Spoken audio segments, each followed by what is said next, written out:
Welcome back to another episode of Harmonious at Lunch, the show that fuels your business success. I'm Brandon Gano, your host and guide through the world of harmonious business growth. Today, we're unlocking powerful strategies with industry experts to help your business thrive. If you're a business owner, entrepreneur, or executive, you are in the right place. Join me and our incredible guest today on the journey to clarity, growth, and success. It is time to revolutionize your approach to business. Let's dive in with another episode of Harmonious at Lunch. Welcome back to some more bite-sized business advice. We have an awesome episode today, one of my favorite topics to talk about, and that's why business is broken. I know we talk about that every now and then on this show, but we have a unique perspective today. We have a CEO whisperer with us, which I don't know that I've met too many. I'm excited to dive in. Victoria Pelletier, welcome to the show, and thank you for being here. Thanks for having me. Happy to be here. I'm excited. So CEO Whisperer is a big title. It's a very cool title, and one that I think I wish more people had, because they're the head of the organization, right? And we see all of these organizations broken, for lack of a better word. So let's unpack your history, how you even got that title, and then we'll dive into how business is broken. So tell me, you've worked with the biggest companies in the world. How'd you get there? Sure. So it's going to make me feel really old, Brandon, when I tell you that I've been a C-suite executive for over 20 years now. I stepped into my first executive role as chief operating officer at the young age of 24 years old. It was a massive stretch role for me. And it was a shift from financial services, from banking into the world of B2B professional services, which I loved. There's a lot more complexity because you're serving this additional layer of constituents, in terms of shareholders, the company you work for, their employee, their customer, and then your own employees as well. And I've stayed there ever since. I have built and bought my own companies as well, usually as a side hustle or just a pure investment on the side. As you said, I worked for some of the largest companies in the world. The last 10 to 15 years, I've been with Fortune 100 companies, from Aon, American Express, IBM, and Accenture most recently. And I received the title of CEO Whisperer because in my world of B2B professional services, which is consulting, technology, and services, there's usually someone that's at the helm of some of these engagements and becomes executive sponsor for many clients. And I'm often brought in to be that trusted voice to the C-suite, having been one. And I think more importantly, because I operate with radical candor. Unlike the world of management consulting, where I find many consultants tell clients what they want to hear versus what they need to hear, I'm the need to hear person, which creates trust with the clients. And so they pull me in. So CEO Whisperer was a name that I actually received at Accenture. I was part of their CEO and board transformation practice. And one of our top leaders named me that. And Dan is his name. And I loved it. I've embraced it. I own it. I'm very proud of it. I love it. Well, that's the caption under this episode, wherever the listener is watching or listening. So we're gonna just keep that title with you forever. But you said something really interesting there, because there's two ways to say you deliver your message with candor. There's the a-hole route, which is I just tell it like it is and I don't care what people think. And then there's also the appropriate way. So obviously I'm judging this, which is with love and compassion, empathy, and the caring for both the person you're talking to, the company, and everybody involved. Safe to say you lean that way, but I'm curious, how do you go about developing that trust so you have the respect of everybody listening? I have a very different approach in business than many others. There's lots of talk about relationship-based selling. And I am truly relationship driven and building relationships from a place of genuine interest and connection with people. But to do that, that means I build relationships from a place of generosity and not greed. I give freely of my time with even though I might hope we're going to do business at some point, that's not how I go into the relationship. And then over time, we continue to build that. And then naturally people do business with people they like, trust, and want to do business with. And for me, and so that's very, because I find a lot of the companies I work for, they're want everyone going out with selling a toolkit. Here's all the offerings, whatever. That's just not how I build relationships. And the other way I build trust is And I wasn't always like this. I had to learn and pivot because it didn't feel natural. I felt like I needed to show up a certain way. But the way I've built those relationships is by one, building a really strong brand that's connected to values and some of the differentiation about who is Victoria, but also around, sharing very much of myself and being very vulnerable. That in itself breeds trust. And the last thing is, when you have those kinds of relationships, when you have to deliver the tough message, the stuff that they don't want to hear, it's received from a very different place. And again, they understand it's from a place of care, compassion, and desire for progress. Yeah, and I think it's something unique that you said there, which you don't hear a lot, especially in corporate America, is the personal brand that Mm. you've built around yourself. And I'm curious, when did you first start focusing on a personal brand? Without having the vernacular and realizing exactly what I was doing, it was when I stepped into that first executive role. I'd gone from B2C environment to B2B, leading a commercial team when I'd been primarily operationally focused to the past, and needed to figure out, how do we differentiate ourselves as we respond to RFPs, as we're out at conferences. So it started then, and years later, the language came to talk about personal branding. And I actually attribute a significant portion of my career success to the fact that I have built an exceptionally strong brand, and people will choose to work with me or potentially not. And that's okay, because if we're not aligned on some things of value, then maybe I don't want to work with you. And so I focus very much also on helping my teams develop their own strength and brand, which is more than just the subject matter expertise that they're known for what they went for school. Who are you as the whole human that shows up? And, why do people want to work with you? What's your unique value proposition? What makes you different from others? Yeah, I mean that's the interesting part, right? Is because I would argue that every team, every company, every individual has a brand. So the companies we know, we always hear about that, right? But for the individual, like I had a personal brand when I was 4 years old. It's just I didn't choose what it was. And I think that's really where issues start to arise, because people are going to talk about you before you come into the room. But it's the ability to control that conversation to a certain degree and build your brand around it. I mean, you said you've helped your teams do this in these large organizations. Can you tell me the difference? Because I'm sure within that same company, you had teams with and people with a brand, and then you had those who have just, acquired it by accident. So what's the difference in real life when you focus on building that brand? Um, so I'm proud to say that when I worked for IBM, LinkedIn had ranked me as the number one social seller worldwide. And that's their term for a combination of things, not just brand, it's your network and how you engage with your network. And I was thankful that IBM leveraged me. They asked me to help other executives develop their personal brand. And where you're right, it's about what people say about you when you're not in the room. And I do think you have, no, not think, I 100% know that you have the opportunity to influence that. You can curate that narrative, but you need to be consistent in how you show up. And so what the right wrong side of that is people who focus purely on the what you do and who you do it for. Well, in some of these particularly larger companies, or even if it's a small company, but you've got a myriad of competitors doing what you do, there's lots of choice. And you need to even create content. If you want to be seen as a thought leader in that space, you still need to be coming out. But again, when uh, I also want to, say, I think you need to be thinking about like your legacy and impact. What do you want to be known for? And what are your goals and objectives for building a brand? When I die, I don't want them talking about the 40 mergers or however many it will be at that point, mergers and acquisitions that you've been a part of, or the revenue and profitability that you've driven for companies. I want it to be about who I was as a human, and whether I left this world in a better place or not. And so, a lot of people think of this as this narcissistic, way, and they think of like the Instagram and TikTok influencers. It's not the same thing.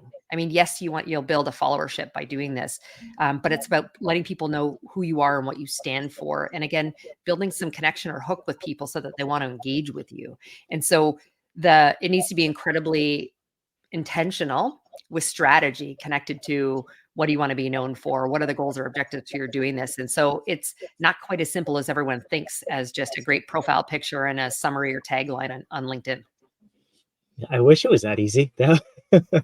If we could do that, it would be so much easier in life. But it's not. We could go down this rabbit hole for like 3 hours because it's so fascinating to me. But I want to pivot a little bit to the corporate structure because Mm. you have a very unique perspective, which quite honestly, I don't even know if we've had someone on the show with your level of expertise. We got to talking before the recording. My business partner mirrors a very similar career track as you, and what he has observed is that the corporate business model is broken, it's bloated, it's inefficient, number of different things. I'm curious to hear from your perspective. What are some of the top ways you see that it's broken, being at a number of different Fortune 100 companies? Uh, I Structure is certainly one of those. And when you say it's bloated, I think, too many instances we create these matrices, which are important for a variety of reasons, but are just far too complex, where there is accountability without authority, for many of the leaders in the organization. And coupled with incentives that drive poor behavior. And I've worked in too many companies who have multiple business units, and they each of them, refers to one name the company. So really that we're integrated as one company. They are not structured that way. They try and appear to be that way for clients, but internally there's strife and fighting all the time. Who's going to get sales credit for this? Where's this landing? So that would be, one thing. And and further on the incentives, it just doesn't drive the right behavior. So many companies are focused solely on, you know, sales and profit. And don't get me wrong, shareholder, as a shareholder for like many companies and having worked in, I like to receive dividends and see my investments grow. But it's on the backs of, I think, in many instances, relationships with clients and to the detriment of many of their employees. And so I'd love to see incentives tied into a broader, multifaceted key performance indicator system that measures things that really matter. I believe culture is the outcome. You can put a nice mission or vision statement on the wall, but really it's about the language, actions, and behaviors of the leaders. So incent them for that. Sometimes I hate having to incent them to do the right thing, but sadly, that's what I've seen. Yeah, I mean it happens all the time, and then we disregard those two statements in particular. And then you mentioned core values before earlier in the interview. Small businesses cannot get those things wrong, but we model the big businesses who hire consultants to do it, and the pretty words that go on the wall that mean nothing. I believe that they have to drive behavior, and they have to be the filter for what is right and what is wrong for our brand, the company's brand. So I'm just curious from your perspective in the seats that you've been in, why is it a lazy approach? Like, why do we not take the time to find out what will actually incentivize the right behavior? Um, because it's hard work, Brendan. Like it is to do the right thing. That's where I see, companies espouse that they want to do that, whether it's for, ESG initiatives, whether it's around diversity initiatives, employee culture, engagement, all of these things. But that's hard. And you do have shareholders to answer for. And so then we make a trade-off. It's like, okay, well, we're not going to pay the bonus because we need to get this dividend out, this sort of, okay, occasionally we do those things. I'm not saying I wouldn't do that, but the consistency in making those trade-offs means you need to stand boldly in front of your board. You need to stand in front of your shareholders and explain to them why you're going to make the shift. And maybe it's going to stay flat for a period of time to, then see this massive return to growth. It's going to be a hockey stick. That's hard. And from a leadership perspective, I don't think we've, and for those who choose to get MBAs, and I don't have one, I feel like I've learned it all a lot of it on the job. They're not teaching people skills. And that is where a lot of this, comes into play. To be really effective, particularly at change and transformation, it's about communication, and that authenticity and how we lead and engage with the team. That's missing. Yeah, that's actually an interesting piece, which is what I was going to ask you next, because we're fractional COOs, so we're technically operations consultants, right? But we understand that when we fix your operations, who runs them? The people who are left in the organization. And often we overlook that and just say, nope, you are cogs in the machine. You do your thing. You do what everyone else tells you to do, and shut up and like it. And maybe you'll get a bonus check at the end of the year.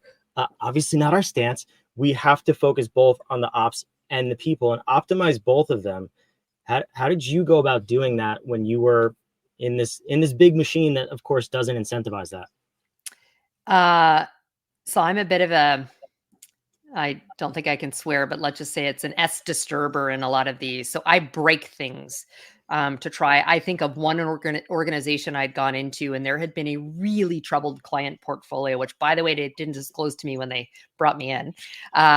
And we needed to work very differently for that client portfolio and to mirror them. So I needed to get my peers to say, trust me. I mean, there's talking about sales credit and where stuff all goes. I will take care of everyone. We win or lose as a team. So I broke the model in terms of how that company operated. And what I thought was going to be a 2-year turnaround with a client happened in 15 months. But we did that because I was prepared to sort of break the model. And that meant, working through the matrix, heavily, working through influence to get my peers and others comfortable with how I was going to break that mold. Sadly, it's one of these Fortune 100 companies, and so they didn't adopt that more broadly. But for those around who could see how powerful it was, they were prepared to flex a little bit more. And so I'm a control what you can control. I've got a loud voice, and I'm happy to share it. And there's a hierarchy for a reason. Someone can say no, but if you're going to hold me accountable, to something, then you're going to give me, the authority to do what I need to deliver the results. Yeah, you said that earlier. It's accountability without authority. How do you instill that in an organization, even a small business? Like we see it all the time. You have companies, 40, 50, 100 employees, and it's the same thing where people are held to these standards, but they're not empowered to do anything about it. They have to follow whatever's in place, and they can't effectively operate. And then those same people get penalized for not reaching the outcomes. So how do we start this conversation within our own companies to actually give people authority to make decisions and change? Well, I think it does come from the top in terms of leadership setting the example, of leadership creating a safe place for people potentially just to fail and know that it's okay. And we will learn from those things.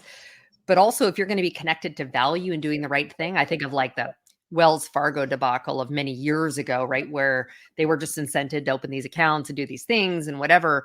But that needs to start from the top. That was clearly not the right thing to be doing. By the way, that goes back to incentive model. But so as a leader, we need to ensure that we create the safe space and flex to allow people to color outside the line. Yes, and my career started in operations, so I'm there. I'm going to build processes for us to be as efficient, effective, with high quality as possible.